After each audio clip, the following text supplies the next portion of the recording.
And up next, we have the final three fights of Johnny Walker versus Magomed Ankalaev, Jar Jar Binks versus Jeb Bush, some might call it. Johnny Walker coming in at plus 270 and Magomed Ankalaev at minus 360. So, Rick, I've got a theory here.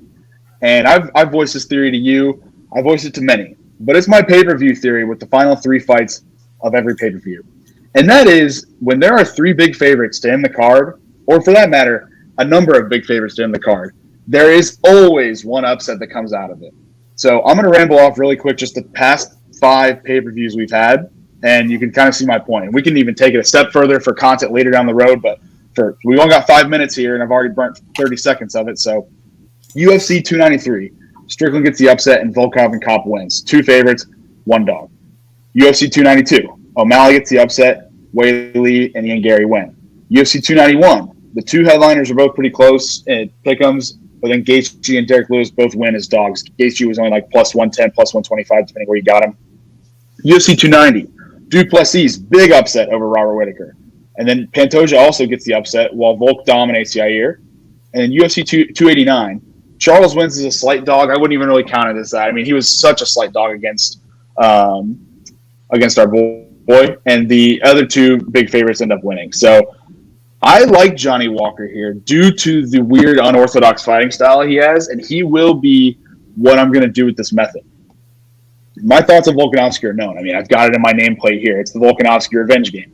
I'm not going to go all 3 dogs, though, because I don't think that that's the right way to go. Then you're just hoping that one hits and you're praying for dogs. I think if you do this strategically, there is a way to profit on all of them. And I think that we've got really good value here with Johnny Walker, where the way he's going to approach this fight is going to be pretty wild. It's going to be a way that Ankalaev's not necessarily used to. And Walker said it in one of his interviews. He feels like he doesn't have much to prove, and he's in a really cool spot here where he can just go in and have a lot of fun, do what he does best, be a bit wild in the cage, and show Ankalaev some weird angles that he's not used to. Whereas Ankalaev has everything to prove here. I mean, he's been skipped over for the next title shot a couple times now after he had that really low-energy fight and boring bout against Jan Blachowicz in December. So I'll be looking at the prop market, but interested to hear what you have for this fight. Yeah, I think that you're right. Plus 270 at Johnny Walker is interesting. I mean, we've seen the Johnny Walker roller coaster really throughout his career. I mean, he came in with a lot of hype, really started to peter out, and now with a couple wins in a row, suddenly he's 7-4 in the UFC. And I mean, both guys have finished Ion Cutelaba. But really what it comes down to is, can Ankalaev dictate where the fight takes place? Can he keep the fight at range where he has some of the most clean and slick striking of anybody? Granted, he also does have fantastic wrestling, both offensively and defensively, but I doubt he's going to use that much in this fight. Johnny Walker is similar to Trevor Peek that we were talking about earlier, if you're watching the pod from front to back, in that he's got a lot of very unorthodox strikes. I mean, he does have some good clean kicks and some jabs and stuff out the box that's a little bit more structured and clean than Trevor Peek. But once they get in tight, it's however he can hit and do damage to, he's going to do it. I'm not sure he gets there. I'll probably end up putting like a little bit on Johnny Walker just for the value.